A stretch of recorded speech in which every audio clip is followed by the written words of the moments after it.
wararka naga soo gaaraya gobolka Bakool ayaa sheegaya in ciidamada xoogga dalka ay howlgal qorsheysan oo ka dhan ururka Al-Shabaab ay ka fuliyeen deegaanka Celcunni ee gobolkaasi Bakool kaasoo lagu dilay xubno ka tirsanaa ururka Al-Shabaab.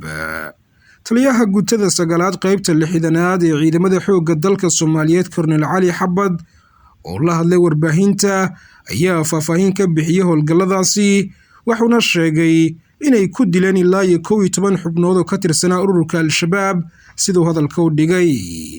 xubnaha la dilay ayaa waxaa ku jira sargaal sare oo magaciisa lagu sheegay Maxamuud Nuur Gacal, magaciisa afgarashadana uu yahay Sheekh Al-Sima, kaasoo Al-Shabaab u qaabilsanaa jabhadda gobolka Baay Bakool ee dowlad goboleedka Koonfur Galbeed Soomaaliya.